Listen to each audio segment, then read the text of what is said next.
Welcome to Discover Indie Film. I'm your host, Jeff Howard, and I am very excited to have such an international podcast. There are 3 people on the line right now. We're talking on Zoom. We actually just did an interview about their brilliant film, O Mundo Aqui Dentro, or The World Inside, which is in the Discover Indie Film TV series. Let's go to Prime Video, Season 4, Episode 8 of Discover Indie Film. Search for Discover Indie Film and watch it. But we have Luisa Novo here in Los Angeles. And we have Denise Szabo down in Sao Paulo, Brazil. And we have Vanessa Sandre, who's up in Toronto, Canada. I think I got it right. Yes. Hi, everyone. and 2 years ago, Luisa did this podcast for her film Becoming Lucy. So she is not going to answer the Discover Indie Film 4 questions, which are favorite films of all time, an underrated film, an overrated film, and a lesser-known film that people should seek out. Denise and Vanessa will answer those 4 questions, and Luisa and I will comment, complain, whatever we feel like. It'll be fun. We'll have a fun chat about movies. And who wants to go first? I can go first. I'm excited. Excellent. Okay, this is Vanessa Sandre, producer and lead actor. About. All right, tell us your 3 favorite movies. Okay. First of all, this is a really hard question, but I'll tell you my 3 favorites from now. They're very important films for me because they have leading female characters, and they are the ones I'm watching over and over again to get inspired for film my new movie. So one of them is Poetry by Chang Lee from 2010. It's a South Korean movie. It's fantastic. The second one is Gloria from Sebastian Lelio from 2013. It's a Chilean movie. It's also amazing. And a Brazilian one, Aquarius, from Kleber Mendonça Filho from 2016. Yeah. Well, I can't comment because I haven't seen any of it. So I wish I got to see more international films. Yeah, I like Aquarius. It's a very random list of like different places, but really nice movies, guys. Sorry, Denise, I interrupted you. No, I'm just saying that I love Aquarius. I was thinking that I could put it into my list. Oh, Denise, go ahead. What are your top 3? And I know it is hard to do a top 3, but it's just for fun. It's hard, but I'm in the path of Vanessa. I'm just thinking that in the 3 now movies, because it's a hard question. It really is. I will start with The Half of It, that Alice Wu. It's a Netflix movie, a teenager movie. It's a simple movie. I like movies like this. It's a story for teenagers. It's how can I say? I just think it's, if I were a teenager again, I would like to see a movie like that, not like the other ones. And it's because of this I'm recommending this movie, and I love it. The other one, it's a classic one. It's one of my favorites since I was in the college. That was 2001, A Space Odyssey. I slept, of course, sometimes in watching this long movie, but I love the characters. Good was just not me that slept. So I slept my first time, but I really love the character, the how, and every time I see this movie, I have a different impression of the story. It's because I love the story. And another one, a Brazilian one, is Chega de Saudade. I tried to find the name in English, but I didn't found. It's from Lais Bodansky. It's one of my favorite directors. She's really, really good. And it's a simple movie. It's a movie about love, about getting old. And that are my 3 movies. What is the name? Chega de Saudade. I'll probably ask Luisa to email me your list after she gets it from you. Will do. Will do, because I would love to look these up and watch them. I hope they're things that I can get a hold of. Yeah, I'm sure on the internet you can find anything nowadays. Mm-hmm. For sure. All right. Well, the second question is a film that's underrated. Denise, you want to go first since you went second on the first one? An underrated film? I think this movie, the half of it, it's an underrated movie. People, they say, it's for teenagers. And I think it's important to make classic good movies to teenagers. And I think we are always saying that we have to have big dramas. Of course, they are important. But I think the simple movies, we have to watch them with better eyes. I agree completely. And of course, a well-made teenage movie is fun for everyone and meaningful. I think 2 years ago, I think the best movie of the year was Booksmart, that Olivia Wilde directed. And I just thought it was vastly underrated because it didn't get Oscar nominated. I thought it was the best movie of the year by far. And because it was about teenagers, I think it got ignored. And because it was female-led. I think I have a big problem about children's movies and teenagers' movies. And in the end, they're movies, right? A good children's movie, it's a good movie for adults too. Because we talk always about feelings, about human beings. This is, I don't like to separate this, but that's what people do. And I think it's more for judge the movies, right? And in the end, movies are made for people to watch, right? That's the main point. Absolutely. No, everyone always talks about how those Pixar films are always some of the best films of the year. And, they rarely got acknowledged until they created an extra category for animated feature. Exactly. Yeah. All right, well, Vanessa, what's your underrated film? Okay, I also will use of my list before. I'll say that Gloria from Sebastian Lelio, the Chilean version from 2013, is very underrated.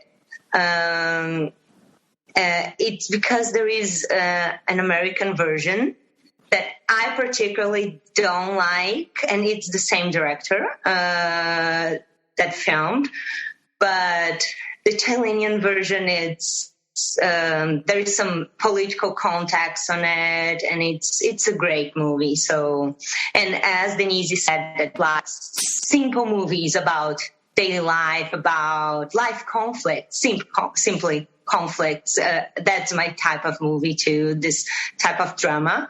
And this movie is about a woman in her 50s. So trying to find love and trying to understand what's happening around her. So it's very simple, but it's very touchable. It's very real. You see into that character, your mother, your aunties, and maybe you in the future. So it's the magic thing about filming is bringing to life that you show in that big screen or the small screen at your home, this daily life conflict.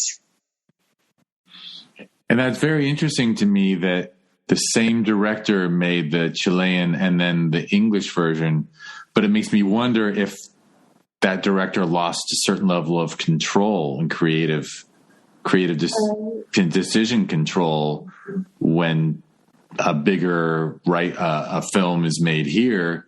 Maybe in Chile they had more. The art was respected more. Mm-hmm. I really don't know. I read a little bit about it and I watched both of movies. In the English version, it's called Gloria Bell. And it's with Julianne Moore and the leading character. But I think more than this, of course, have to do some changes, because being a woman in Chile in her 50s, in her age, right? Not in the 50s time, but like being a woman in 2013 in Chile with 50 years old, and being a woman in United States in the same age, it's different. We're talking about social class, and we're talking about, just for having an idea, in the background of the film, we had some in 2013 a big protests in the whole Latin America, but all started in Chile. So we had in this background the students that came to the streets to protest for better conditions in education, in the education system of Chile. So this is in the movie, so I think that's the most precious thing that we could have that period of time filmed, registered in that film. So I think this is the magic, and I don't know if other people watch both movies, what will be their impressions, but I think the Italian version, even if it's the same director and basically the same background story, it's much better. Great. All right. Well, now you get to have fun with the third question on the list, which is an overrated film. I'm overrating Tarantino, and hope he never listened to this podcast. And if he listened, he'd be nice with me in future. But it's not all these movies. I really like Pulp Fiction, but I think the other ones like Kill Bill and The Sequence, I don't know. I understand why people love his style, but it just don't touch me. Everybody say about Free Django Free. Oh, it's amazing, and it's the same Pulp Fiction, but in Japan, and then in South US and in Germany. So I'm underrating Tarantino. Fair enough. I'll mention that you are not alone. I recently, a female writer-director said on this podcast, her name's Natalie Paracchio, and she said, all films made by men, especially Tarantino. That's what she said is overrated. She's like, at this point, that's what's overrated. Everything the guys are making, but especially Tarantino. So I totally understand your answer. Okay, Vanessa, do you have an overrated? Okay. I have lots, actually, but I would just say one that, I don't dislike. I like the movie La La Land. I like, but I think was I don't think it worth to be the Oscar running, and I don't think was that amazing. I think the previous Whiplash is a much better work from the same director. I personally think so. I think it's just overrated, but I don't dislike. I like musicals. I just think it's not at all. Yeah, no, I often mention to people, if they're hesitant to answer the question, you can love the overrated film. You're just, you're just saying that this one is, the film nerds around you are always saying this is the best film ever made, and you just don't think it is. Exactly. Yeah. Yeah, that's why Christopher Nolan films come up all the time. There is a director here in Brazil. I really understand his importance to Brazilian story, and it's Glauber Rocha. And I love to tell the story. The first time I saw his Deus e o Diabo na Terra do Sol, it's one of his big movies. I was, come on, I can't believe people love this film. Of course, in the 60s, it was very important, but as a simple spectator, just if I want to watch a movie, I will never choose Glauber Rocha. The name in English is Black God, White Devil. Yeah, it's basically for like people that study South American film history. Heard about it, but 100% on Rotten Tomatoes. Wow. Well, I'll say that along the same lines, yeah, sometimes things don't fare well over time. I actually will share that, like, I think Casablanca and Citizen Kane were almost the same year. They might have been the same year. I'm blanking now.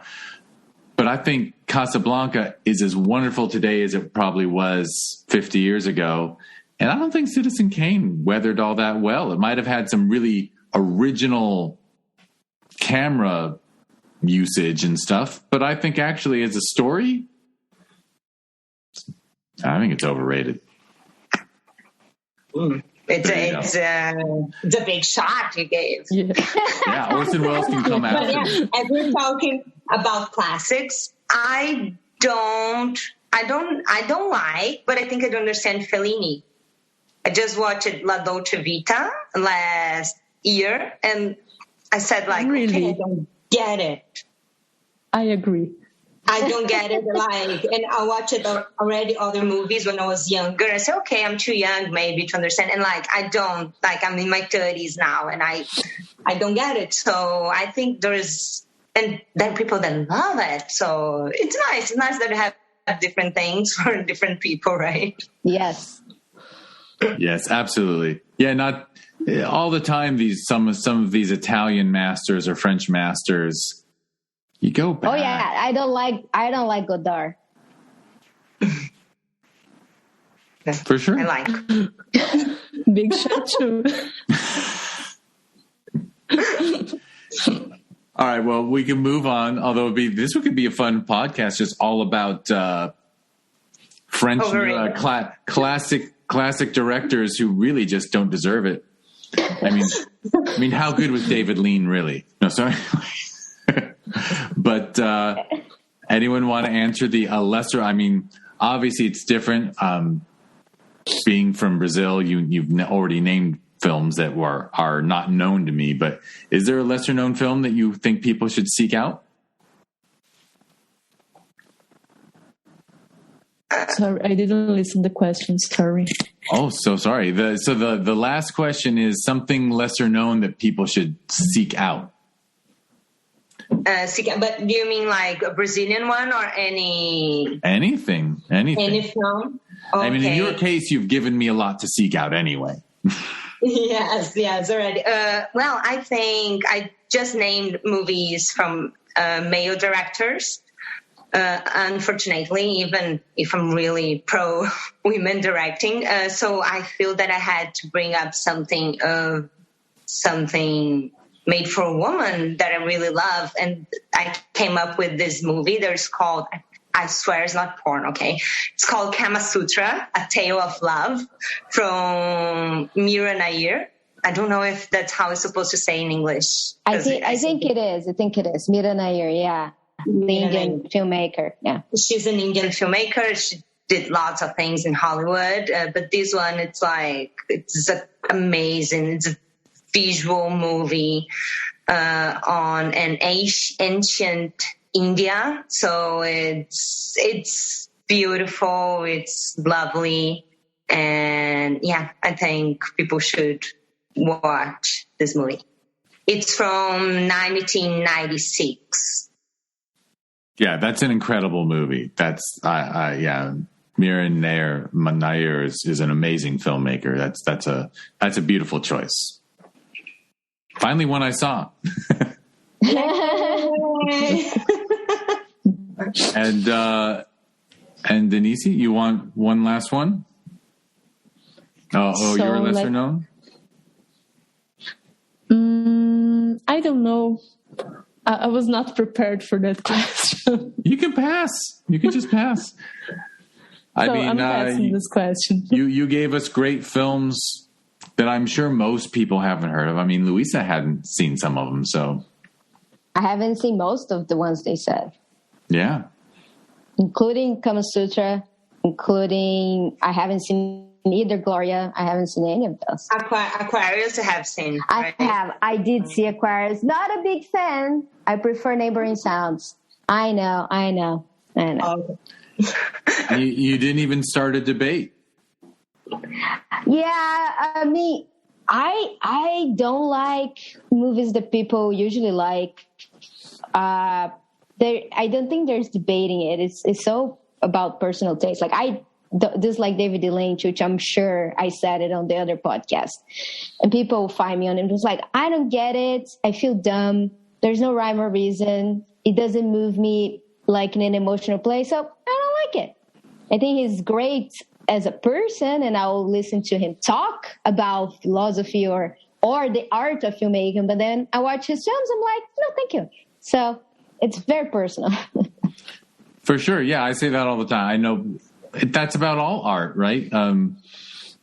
I make a point when I've tried to teach the kid in my life that when you don't like something, you don't say it's bad. You just say it's not for me. Like, there's the Rolling Stones are not for me, but they have a lot of fans.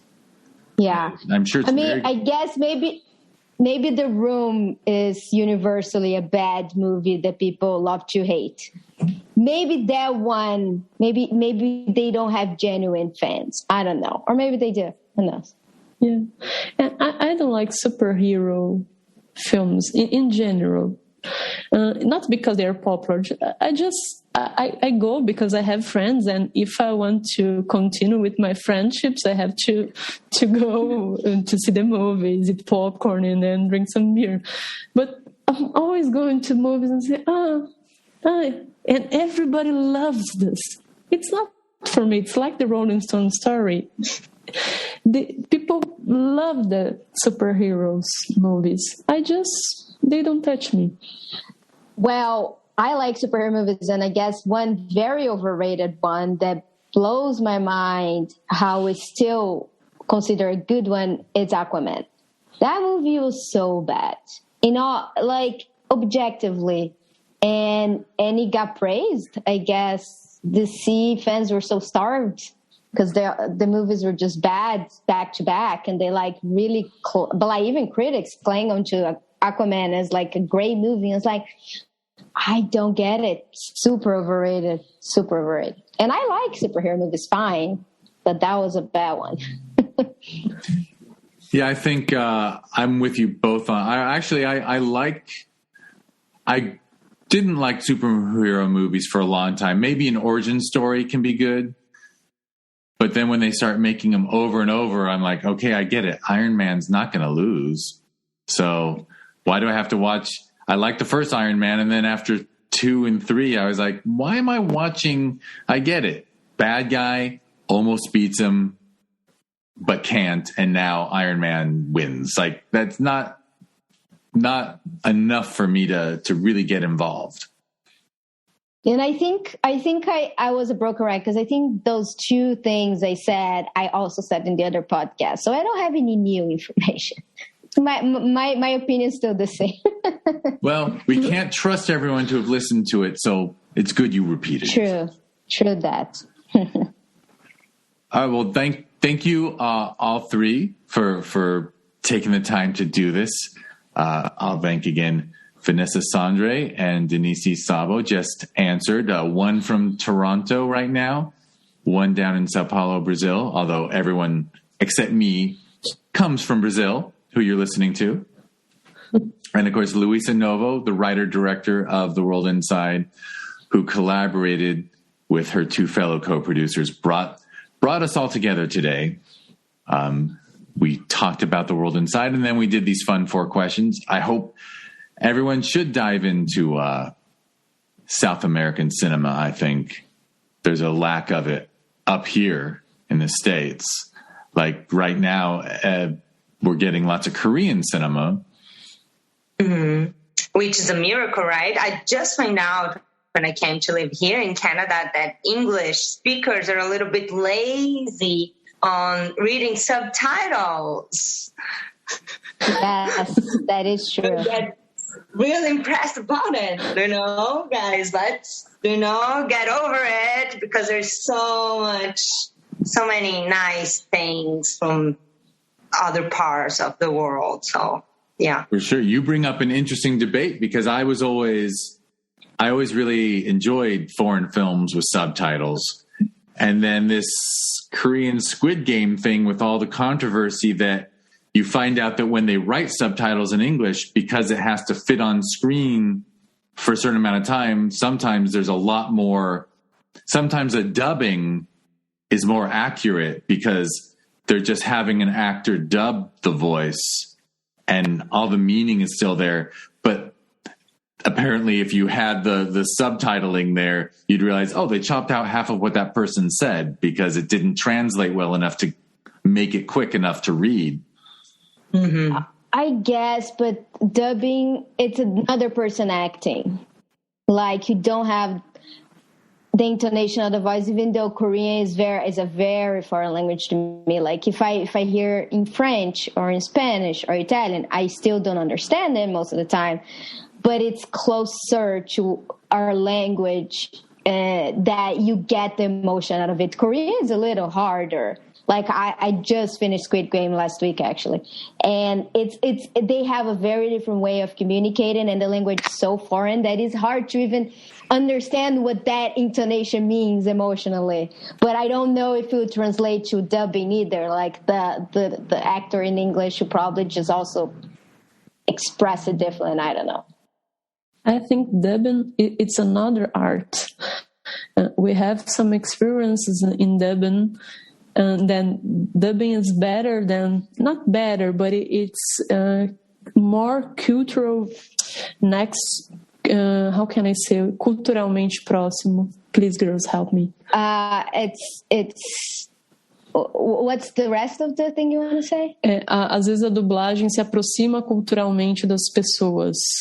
No sentido das gírias e tudo mais. Oh, because you can actually pronounce like slangs in the new language. Dubbing, it's culturally more, it gets more to people, I guess. That's what you mean. So sometimes I think that's it. Sometimes dubbing make this foreign language, but I think when you see something with subtitles, it's different, because you can feel the actor, the real actor, the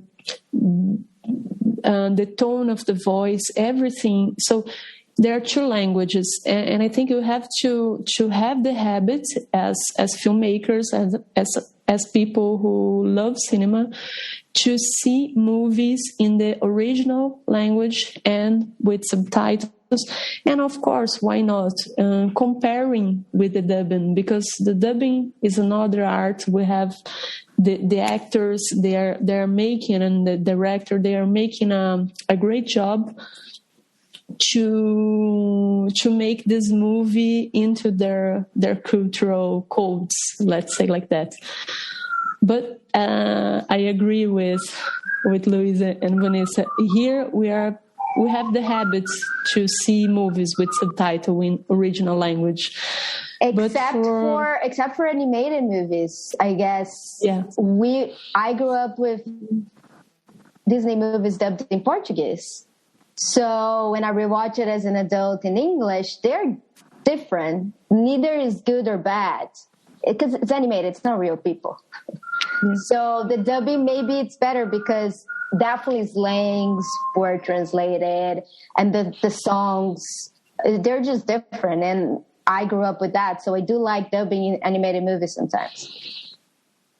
And I think it's important, because you get the culture. For example, now it's round 6 time.